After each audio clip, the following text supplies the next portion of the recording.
ክርስቶስ ተንሥአ እሙታን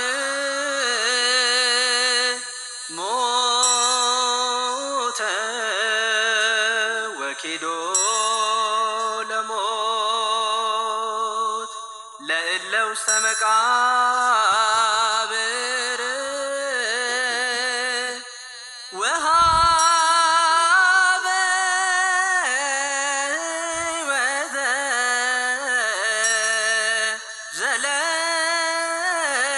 ዘለዓለም ዕረፍተ። ስብሐት ለእግዚአብሔር ዘአውረሰነ መንግሥቶ ሰማያዊተ። ሰማያዊ መንግሥቱን ዘለዓለማዊ ርስቱን ያወረሰን፣ ሞቶ ሕይወት የሰጠን፣ ተዋርዶ ያከበረን፣ ቆስሎ የፈወሰን፣ ታርዞ ያለበሰን አምላካችን ደሙን አፍስሶ በደሙ ገነትን የከፈተልን የአባቶቻችን አምላክ የሁላችን ፈጣሪ ስሙ ይክበር ይመስገን። ስሙ ይክበር ይመስገን። እንግዲህ በሩቅም ያላችሁ በቅርብም ያላችሁ ይሄ ድምፅ የሚሰማችሁ የእግዚአብሔር ልጆች ሰላም እግዚአብሔር ከሁላችሁ ጋር ይሁን። እንደምን አደራችሁ? አምላክ በቸርነቱ ጠብቆ ትንሣኤውን ለማክበር ያበቃን የአባቶቻችን አምላክ ስሙ ይክበር ይመስገን። እንግዲህ ትናንትና ትንሣኤውን እያከበርን እየተማርን አሳልፈናል። ከትንሣኤው ማግስት ጀምሮ እስከ ዳግም ትንሣኤ ያሉትን ቀኖች ደግሞ በመጠኑ እያየናቸው እንውላለን። ዛሬ ጌታችን መድኃኒታችን ኢየሱስ ክርስቶስ 3 መዓልት 3 ሌሊት በከርሰ መቃብር አድሮ መነሳቱን የምናስታውስበትና የመስቀል መርገምነቱ ቀርቶ ትንሣኤነቱ የታወቀበትን ሙስና መቃብር የተሻረበትን ትንሣኤያችን የተረጋገጠበትን ዕለት በማሰብ ትናንትና በዓሉን በደስታ ስናከብር ውለናል። ከበዓሉ ማግስት ከዕለተ ሰኑይ ወይም ሰኞ ጀምሮ ደግሞ ያሉ ቀኖች የየራሳቸው መጠሪያ ስም አላቸው። ለአባቶቻችን ክብር ይግባቸውና ቤተ ክርስቲያናችን ስንዱም መቤት አምልኮ ስርዓቷ ሁሉ በሙሉ የተስተካከለ 365ቱንም ቀን ግጻዌ ሰርታ በእያንዳንዱ ዕለት በእያንዳንዱ ቀን ማን መከበር እንዳለበት፣ ምን መነገር እንዳለበት፣ ምን መነበብ እንዳለበት እንኳን ሳይቀር ስርዓት ሰርተውልናል። የዛሬቱ ዕለተ ሰኞ ማዕዶት ተብላ ትጠራለች። ማዕዶት ማለት አደወ ካለው የግዕዝ ቃል የወጣ ሲሆን አደወ ተሻገረ። ማዕዶት ማለት መሻገር ነው። ከውርደት ወደ ልዕልና ከጨለማ ወደ ብርሃን የተሸጋገሩበት አያቶቻችን በሲኦል እሳት የነበሩት ያንን በማሰብ ማዕዶት ተብላ ትጠራለች። የእግዚአብሔር ልጆች ምእመናንና ምእመናት ይች ቀን ማዕዶት ተብላ ነው የምትጠራው። ይህንንም በዓል ማዕዶት ወይም የመሻገር በዓል ብለው በየዓመቱ ያከብሩ የነበሩት እስራኤላውያን ናቸው። በኦሪት ዘጸአት ምዕራፍ 15 ጀምራችሁ ከቁጥር 1 ጀምራችሁ ስታነቡት የምታገኙት ሕያውና ዘላለማዊ ቃል ነው። እስራኤላውያን ቀድሞ ይህን በዓል ያከብሩት ነበረ። በ3 ምክንያት ያከብሩት ነበረ። የመጀመሪያው ከግብፅ ባርነት ከፈርዖን ግዛት ነፃ የወጡበት፣ በሊቀ ነቢያት በሙሴ መሪነት ባህር ከፍሎ ጠላትን ገድሎ መና ከሰማይ እያወረደ ከአለት ላይ ውሃን እያፈለቀ በደመና እየጋረደ በቅዱስ ሚካኤል አጋዥነት በእግዚአብሔር ቸርነት ሊቀ ነቢያት ሙሴ ከግብፅ ባርነት ነፃ የወጡበትን እስራኤላውያን ይህን በዓል ያከብሩት ነበረ የእግዚአብሔር ልጆች። በሁለተኛ ደረጃ ፈርዖን ከነሰራዊቱ በባህር ሰጥሞ ስለነበረ ያከብሩት ነበረ። በሶስተኛ ደረጃ የኤርትራን ባህር ተሻግረው ከነዓን ሲገቡ ለእግዚአብሔር ይህን በዓል ያከብሩት ነበረ። ዘላለማዊ ረፍት ግን አልተገኘበትም ነበረ። የእግዚአብሔር ልጆች ዘላለማዊ እረፍት አልተገኘበትም ነበረ። የሲኦልን ባህር አልተሻገሩትም ነበረ። ከዲያብሎስ አገዛዝ ነፃ አልወጡበትም ነበረ። ከምድራዊው ከችግሩ ከስጋዊው ከጊዜያዊው ፈተና ቢወጡበትም ከዘላለም ሞት ከዘላለማዊ የሲኦል እሳት አልዳኑበትም ነበረ። ዘመኑ ሲደርስ በመጀመሪያው ፋሲካ በምሳሌ የተገለጸው አማናዊው ፋሲካችን ኢየሱስ ክርስቶስ አማናዊው እውነተኛው ፋሲካችን እውነተኛው ትንሣኤያችን እውነተኛው ዳሽ ደስታችን ኢየሱስ ክርስቶስ እውነተኛውን መሻገር አሻገራቸው። ከሞት ወደ ሕይወት፣ ከኃጢአት ወደ ጽድቅ፣ ከጨለማ ወደ ብርሃን፣ ከሐዘን ወደ ደስታ፣ ከውድቀት ወደ መነሳት፣ ከክፋት ወደ በጎነት፣ ከውርደት ወደ ልዕልናና ክብር የተሸጋገርንበት በዓል ነው። በዚሁ ምክንያት አባቶቻችን ማዕዶት ብለን እንድናከብር ሥርዓተ ቤተ ክርስቲያን ሰርተው ቀኑና አስቀምጠውልናል። ነገር ግን በጌታችን በኢየሱስ ክርስቶስ በኩል ድል መንሳትን ለሚሰጠን ለእግዚአብሔር ለአምላካችን ሁል ጊዜ ምስጋና የምናቀርብበት ቀን ነው። የእግዚአብሔር ልጆች የመጀመሪያይቱ ቀን ማዕዶት ወይም መሻገር ተብላ ትታሰባለች። ማዕዶት ማለት መሻገር ማለፍ ማለት ሲሆን ምሳሌው ቀድሞ እስራኤላውያን ባህረ ኤርትራን ተሻግረው ምድረ ርስት የገቡበትን ያንን እያሰቡ ያከብሩት ነበረ። እኛ ደግሞ ከሲኦል መከራ ከሲኦል ጨለማ ከዚያ ከድቅድቅ ጨለማ ወጥተን ወደ ገነት የገባንበትን የገነት በር በደሙ በተከፈተበትን በማሰብ እናከብረዋለን። ምሳሌውም ፈርዖን የዲያብሎስ ሰራዊቱ የሰራዊተ ዲያብሎስ ግብጽ የሲኦል ባህረ ኤርትራ የባህረ ሲኦል እስራኤል የምእመናን ሙሴ የወልደ እግዚአብሔር ምሳሌ የሙሴ በትር የመስቀል ምሳሌ እስራኤላውያን በሙሴ መሪነት ተሻግረው ምድረ ርስት እንደገቡ ነፍሳትም በክርስቶስ መሪነት በክርስቶስ ደምነት ባህረ ሲኦልን ተሻግረው ገነት የመግባታቸውን ምሳሌ እያሰብነ ማዕዶት ብለን እናከብራታለን። በሁለተኛ ደረጃ ዕለተ አብርሃም ይሏታል አባቶቻችን። ዕለተ አብርሃም የአብርሃም መታሰቢያ ናት። አብርሃም ዮርዳኖስን ተሻግሮ ከነአን እንደገባ በዚህም አንጻር ምእመናን ባህረ ሲኦልን ተሻግረው ገነት የመግባታቸው ምሳሌ ናት። ማዕዶት መሻገር አንድም አብርሃም ዮርዳኖስን ተሻግሮ ቢሄድ መልከጼዴቅ ህብስተ አኮቴት ጽዋዐ በረከት ይዞ ተቀብሎታል። ነፍሳትም የሲኦልን ባህር ተሻግረው ሲሄዱ ህብስተ በረከት ጽዋዐ አኮቴት ወልድን የማግኘታቸውና ወደ ቀድሞ የበረከት የርስት ቦታቸው መመለሳቸው ምሳሌ ነው። ስለዚህም ትንቢቱ ምሳሌው መድረሱን ለማጠየቅ ዕለቲቱ ማዕዶት ተብላ ትጠራለች። እግዚአብሔር ልጆች ዕለተ ሰኞ ወይም ዕለተ ሰኑይ ማዕዶት ተብላ ትጠራለች። አንደኛ የአብርሃምን በዓል የምናስብባት ናት። ሁለተኛ ነፍሳት ከሲኦል ጨለማ ወጥተው ወደ ገነት የገቡበትን በማሰብ ማዕዶት ብለን እናስባታለን። በሁለተኛ ደረጃ ያለችው ዕለተ ማክሰኞ ዕለተ ሰሉስ ዕለተ ማክሰኞ ደግሞ ቶማስ ብለው ይጠሯታል። እየሰማችሁ ነው? ከቃሉ ጋር ናችሁ? እግዚአብሔር በያላችሁበት ይጠብቃችሁ፣ የልባችሁን ደጅ ክፈትላችሁ። ባጭሩ አስረዳችኋለሁ። ማክሰኞ ቶማስ ተብላ ትጠራለች። ምሳሌውም ሐዋርያው ቅዱስ ቶማስ በዮሐንስ ወንጌል ምዕራፍ 20 ቁጥር 27 ላይ ተጽፎ የምናገኘው ሐዋርያው ቅዱስ ቶማስ የጌታችንን ጎኑን የዳሰሰበትና እጁ የደረቀችበት እንደገና መልሳ የዳነችበት ጎኑን ካልዳሰስኩ ካላየሁ አላምንም ያለው ቶማስ ከ12ቱ ሐዋርያት አንዱ ጎኑን ካልዳሰስኩ በእጄንም በጣቴንም በተወጋው ጎኑ ካላስገባሁ አላምንም ብሎ የተጠራጠረው የቶማስ መታሰቢያ ናት። የጌታችንን ጎን የዳሰሰበትና እጁ የደረቀችበት እንደገና መልሳ የዳነችለት መታሰቢያ ነው። ለቶማስ ታሪክ መታሰቢያ ይሆን ዘንድ ዕለቲቱ ቶማስ ተብላ ትጠራለች። ዕለተ ማክሰኞ ሶስተኛዋ ቀን ምንም እንኳን ታሪኩ የዳግማይ ትንሣኤ ቢሆንም አበው ታሪክ ከታሪክ ጋር እንዳይደራረብ ብለው በዚህች ቀን ቶማስ ተብሎ እንዲከበር ቅዱሳን አባቶቻችን ሥርዓት ሰርተውልናል። የሶስተኛው ደረጃ ደግሞ ዕለተ ረቡዕ ነው። የሚቀጥለው ቀን ዕለተ ረቡዕ ደግሞ አልዓዛር ተብላ ትጠራለች። አልዓዛርን እንደምታውቁት በዮሐንስ ወንጌል ምዕራፍ 11 ከቁጥር 1 ጀምረን እስከ 40 ድረስ ስናነብ ታሪኩን የምናገኘው የማርያምና የማርታ ወንድም የሆነ የጌታ የቅርብ ወዳጅ የሆነ አምላካችንም ለስም አጠራሩ ክብር ይግባውና አንዳንድ ጊዜ አለፍ እያለ ሐዋርያትን ቅዱሳት አንስትን እየያዘ ወደሱ ቤት እየገባ ወንጌለ መንግስትን ያስተምር የነበረበት ቤት ነው። አልዓዛር እጅግ የጌታ ወዳጅ የነበረ ሰው ነው። ጌታችን በጥንተ ስብከት ያስነሳው ሲሆን አምላካችን ቅዱስ አልዓዛር አባታችንም በሞተ በአራተኛው ቀን አምላካችን ፈጣሪያችን ወደ መቃብሩ ሄዱ። አልዓዛር ናውጣ ብሎ ከሞት ያስነሳው ነው። የእግዚአብሔር ልጆች የሱ መታሰቢያ ናት ይች ቀን።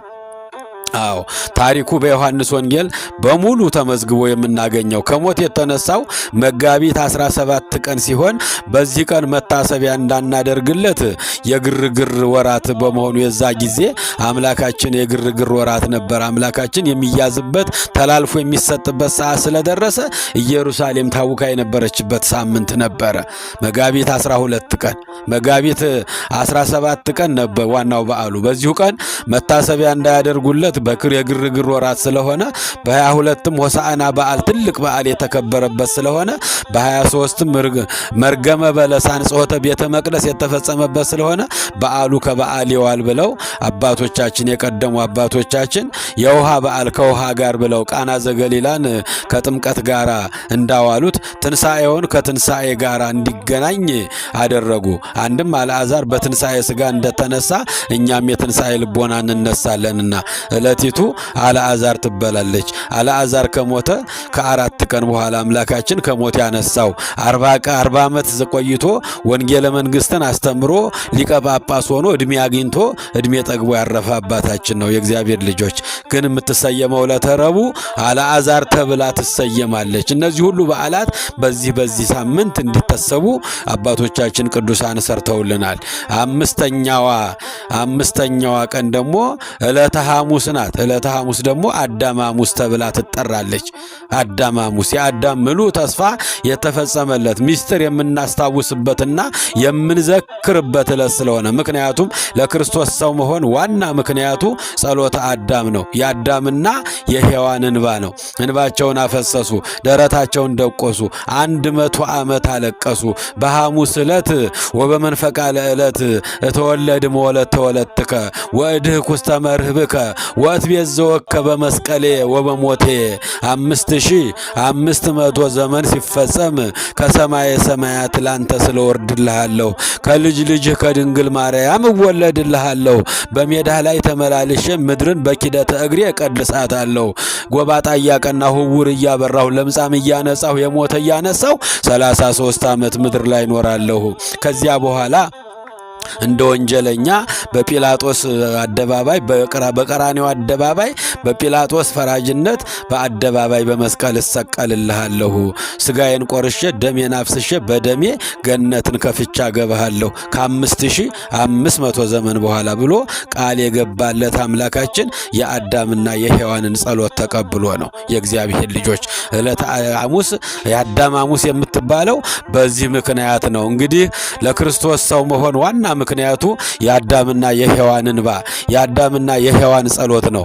ርደተ ሲኦልን የሚጠታቸው ርደተ መቃብርን በሙስና መቃብር ጽልመተ ሲኦልን በብርሃነ መለኮት ለውጦ ሞተ ሥጋ ሞተ ነፍስ ተፈርዶባቸው የነበረው ሁሉ አልፎ ኃጢአት በበዛችበት ዘንድ ጸጋ እግዚአብሔር ትበዛለችና ብለው ያመሰገኑበት መታሰቢያ ስለሆነ አዳምና ሔዋን ከሲኦል የወጡበት አርብ ቢሆንም አርብ በ11 ሰዓት ነው።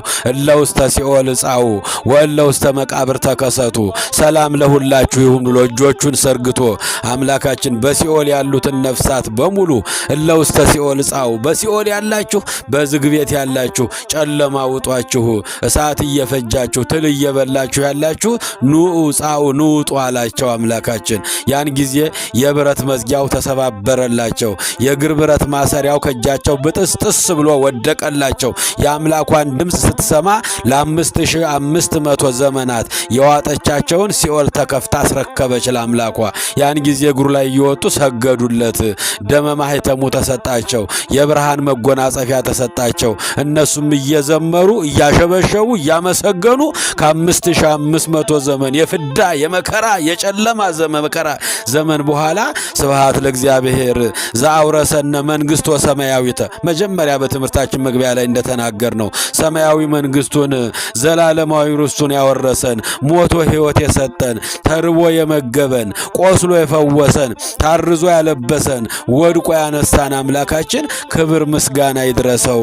ሰማያዊ መንግሥቱን ዘላለማዊ ርስቱን ያወረሰን እያሉ እየዘመሩ እያሸበሸቡ እያመሰገኑ የገቡባት ቀን ናት። የአዳም ሐሙስ በዚህ መልክ እንድትታሰብ ነው። እንግዲህ አርብ ቀን ቢሆንም አርብ ቀን ደግሞ የጌታ በዓል ብቻ የምናስብበት ነው። ያን ስቃዩን ያን ግርፋቱን ያን መከራውን ያን ውርደቱን ያን ሁሉ መከራ በላዩ ላይ ሲደራረብበት የዋለበት ቀን ስለሆነ አዳምን የምናስብበት ቀን አልነበረም።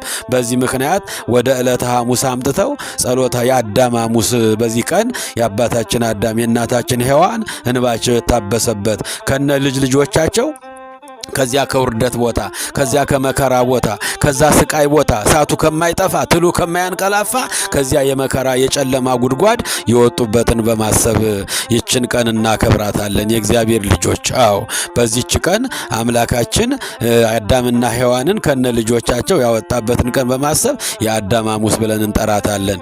አዎ በዛ ቀጥሎ ያለው ዕለተ ዓርብ ነው። በዕለተ ዓርብ ደግሞ ቤተ ክርስቲያን ትባላለች። ጌታችን ከልደቱ እስከ ሞቱ ያደረገው የማዳን ጉዞ በሙሉ የተፈጸመው ዓርብ ቀን ነው። ወይ የተፈጸመ ሁሉም ያለው ዓርብ ቀን ነው። ዓርብ የቤተ ክርስቲያናችን ሁለመናዊ ምስጢር የተፈጸመበት ዕለት ስለሆነ ቤተ ክርስቲያን ትባላለች። ማለትም ዓርብ ለቤተ ክርስቲያን መሰረት የሆኑ ዋና ዋና ምስጢራት ተሟልተው ተፈጽመውባታል። ለምሳሌ የመስቀል አዳኝነቱ ከእርግማንነቱ ተለይቶ ታውቋል። ቤተ ክርስቲያናችን መሰረቷ ጉልላቷ መስቀል ነው። የህንጻዋ መሰረት ቀራንዮ ተተክሎላታል። ስጋ መለኮት የምትፈትተው በቀራንዮ ተቆርሶላታል። ልጆቿን ከማህፀነ ዮርዳኖስ ከአብራ ከመንፈስ ቅዱስ የምትወልድበት ልጅነትን የምታሰጥበት ማየገቦ ከጌታ ቀኝ ጎን ፈሶላታል። ሁሉ ቤተ ክርስቲያን የምትገለገልበት በሙሉ በቀራንዮ አደባባይ በዕለተ ዓርብ የተፈጸመ ስለሆነ ምን ተብላ ትጠራለች? ቤተ ክርስቲያን ተብላ ትጠራለች። ዕለተ ዓርብ አያችሁ የእግዚአብሔር ልጆች፣ ስብከት፣ ትምህርት፣ ተአምራት፣ ትንሣኤ ተደርጎላታል። ይህንን ሁሉ ምስጢር ያገኘችው በዕለተ ዓርብ ስለሆነ ቤተ ክርስቲያን ትባላለች። የዓርብ ትርጓሜው የሥራ መካተቻ ምዕራበ መግቢያ ማለት ነው። ኤርምያስ ምዕራፍ 2 ቁጥር 19 ላይ የእግዚአብሔር ልጆች መስቀሉ የተገኘው በዕለተ ዓርብ ነው። ቅዱሱ ውሃ ማየገቦው ጥምቀትን የምናገኝበት ከአብራ ከመንፈስ ቅዱስ ከማህፀነ ዮርዳኖስ የምንወለድበት ማየገቦ የተገኘው ከቀራንዮ አደባባይ ነው። ስጋውን የቆረሰው በቀራንዮ አደባባይ ነው። ደሙን ያፈሰሰው በቀራንዮ አደባባይ ነው። ቤተ ክርስቲያን የተመሰረተችው በእነዚህ ነገር ነው። መሰረቷ ደመ ክርስቶስ ነው። ጉልላቷ መስቀል ነው። በውስጧ የሚቆረሰው የክርስቶስ ስጋ ነው፣ የክርስቶስ ደም ነው። የእግዚአብሔር ልጆች በዚህ መሰረት ዕለተ ዓርብን ቤተ ክርስቲያን እንላታለን። ቀጥላ ያለችው ዕለተ ቀዳሚት ናት። ቀዳሚት ደግሞ ቅዱሳት አንስት ሴቶቹን እነዚያን በማቴዎስ ወንጌል 28ኛው ምዕራፍ ላይ፣ በዮሐንስ ወንጌል ምዕራፍ 20 ላይ፣ በማርቆስ ወንጌል 16 ላይ፣ በሉቃስ ወንጌል ምዕራፍ 24 በመጨረሻዎቹ ምዕራፍ በአራቱም ወንጌላት ላይ ታሪካቸው ተጽፎ የሚገኘው ሰው ተኝቶ ተዘልሎ እንቅልፍ ተይዞ ሳለ አንተኛም እያሉ ቁስሉ እየጠዘጠዛቸው የመድኃኔ ዓለም ግርፋቱ፣ ስቃዩ፣ መከራው ፊታቸው ላይ ሆኖባቸው አንበላም አንጠጣም አንተኛም ብለው ዓርብ ሌሊት ቅዳሜ ሌሊት ለእሑድ አጥቢያ በመንፈቀ ሌሊት ወደ ጌታ መቃብር በድፍረት ይሄዱ። ያን ሁሉ ወታደር ሳይፈሩ አራዊት ሳይፈሩ ችግር ሳይገጥመናል ብለው ሳያስቡ ሽቷቸውን ይዘው ሊያርከፈክፉ በመንፈቀ ሌሊት ወደ ክርስቶስ መቃብር ይሄዱ። ቅዱሳን የሰማይ መላእክት ተገልጾላቸው ለምን አይዟችሁ አትፍሩ፣ የተሰቀለውን ክርስቶስን እንደምትፈልጉ እናውቃለን፣ እሱ ግን እንደተናገረ በክብር ተነስቷል፣ ይኸው መቃብሩ ኑና እዩት ባዶ ነው ብሎ ድንጋዩን ፈንቅሎ ባዶውን መቃብር ያሳያቸው ቅዱስ የእግዚአብሔር መልአክ ሂዱና የምስራች ንገሩ የተባሉ የቅዱሳት አንስት መታሰቢያ ነው። በዕለተ ትንሣኤ ሌሊቱን ሲመላለሱ ነው ያደሩት። ሴቶች የድካማቸውና ጌታን የመሻታቸው ዋጋ መታሰቢያቸው ቀናት። አንስት አንከራ መባሉ ሌሊት ሲመላለሱ ሁለት መላእክት አይተው ከብርሁነታቸው የተነሳ የተደነቁበትና በመቃብሩ ያለውን መዓዛ ትንሣኤ አሽትተው የተመሰጡበት ነው። አያችሁ በመቃብሩ ዙሪያ ልዩ መዓዛ፣ ልዩ ነገር፣ ልዩ ሽታ ይሸታቸው ነበረ ዕለት ስለሆነ እንዲሁም ድካማቸው ከንቱ እንዳልሆነ ለማጠየቅ ነው። አንድም ጌታችን አስቀድሞ ለእነርሱ ታይቶ ትንሣኤውን ያረጋገጠበት ስለሆነ ነው። እነርሱ ከአምላክነቱ ግርማ የተነሳ ረቡኒ ብለውታል። በዮሐንስ ወንጌል ምዕራፍ 20 ላይ ረቡኒ ብለው ያደነቁበት ዕለት መታሰቢያ ስለሆነ አንድም በጠቅላላው ከሕማማቱ እስከ ትንሣኤው ብዙ የእንባ መስዋዕት ያቀረቡ እናቶች የሚታሰቡበት ስለሆነ ቅዱሳት አንስት ተብላ ትጠራለች ዕለተ ቀዳሚት። ሰባተኛውና የመጨረሻው ቀን ግን ስምንተኛው ዕለተ እሁድ ነው። የእግዚአብሔር ልጆች ከዋናው ትንሣኤ ከመጀመሪያው ትንሣኤ ዳግም ትንሣኤ፣ ሁለተኛው ትንሣኤ እንግዲህ ዳግማዊነቱ ጌታችን ሳምንቱን ተሰውሮባቸው ሰንብቶ በዝግ ቤት እያሉ ዳግመኛ በተዘጋ ቤት ገብቶ ሰላም ለሁላችሁ ይሁን ያለበት ቀን ነው። እኛንም ሰላም ለሁላችሁ ይሁን ይበለን አምላካችን። ሐዋርያት ተጨንቀው በዝግ ቤት ተቀምጠው ሳለ በየት ገባ ሳይሉት አምላክ በመካከላቸው ቆሞ ሰላም ለእናንተ ይሁን። ዳግም ትንሣኤ የሚባለው ይሄ ነው። ውስጠ ምስጢሩ ግን ከእሁድ ከቀዳማይ ትንሣኤ ጀምረው ቢቆጥሩ 8 ቀን ይሆናል። ለአንድ ቀን አንድ ሺህ ቆጥረው 8000 ይሆናል። ዳግማይነቱ ለትንሣኤ ነውና በ8ኛው ሺህ ዘመን ዳግመኛ በትንሣኤ ዘጉባኤ እንነሳለን ለማለት ዳግም ትንሣኤ ተብሎ ይጠራል። የእግዚአብሔር ልጆች እንግዲህ በዚህና በዚህ ምሳሌ እነዚህን ሳምንቶች እያሰብናቸው እያመሰገን ትንሣኤ ከለእላ አመነ ብርሃነ ከፈኑ ዲቤነ ትንሣኤህን ለምናምን በክብር መነሳትህን ለምናምን የብርሃን ጎርፍህን አፍስልን ብርሃንህን ለእኛ ላክልን እያል የምንዘምርበት ወቅት ነው። የእግዚአብሔር ልጆች ዓለም ሳይፈጠር አስቀድመህ የነበርክ ዛሬም ያለህ ዓለምንም አሳልፈህ የምትኖር የወልድ የመንፈስ ቅዱስ ልባቸው አብ ሆይ ላንተ ሰላምታ ይገባል። ዓለም ሳይፈጠር አስቀድመህ የነበርክ ዛሬም ያለህ ዓለምን አሳልፈህ የምትኖር የአብ የመንፈስ ቅዱስ ቃላቸው ወልድ ሆይ ላንተ ምስጋና ይገባል እንበለው። ዓለም ሳይፈጠር አስቀድመህ የነበርክ ዛሬም ያለህ ዓለምን አሳልፈህ የምትኖር የአብ የወልድ የመንፈስ ቅዱስ የአብ የወልድ ሕይወታቸው እስትንፋሳቸው መንፈስ ቅዱስ ሆይ ሰላምታ ይገባል እያል አምላካችንን ማመስገን አለብን። የጸጋው ብዛት የማይታወቅ ከዋክብት የሚያመሰግኑት በስማቸው የሚጠራቸው ጌታችን አምላካችን መድኃኒታችን ኢየሱስ ክርስቶስ እንግዲህ አምላካችን ለዚች ቀን አድርሶናል። እነዚህን ከዕለተ ሰኞ ጀምረን እስከ ዳግም ትንሣኤ ድረስ እነዚህ ያስተማርናችሁን ትምህርቶች እያሰባችሁ ለአምላካችሁ ምስጋና አቅርቡ። አሁን ምድራችን የተቀደሰችበት በክርስቶስ ደም የታጠበችበት ናት።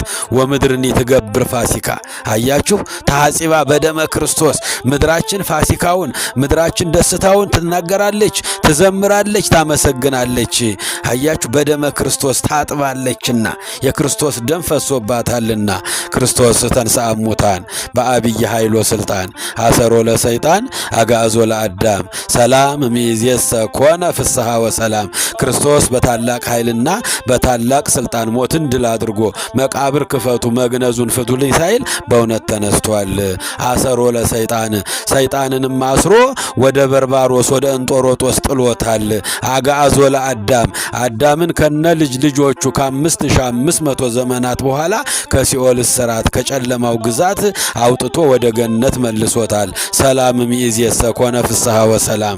ከዛሬ ቀን ጀምሮ በምድራችን በዓለማችን ሰላም ሆነ፣ ደስታ ሆነ፣ ፍቅር ሆነ።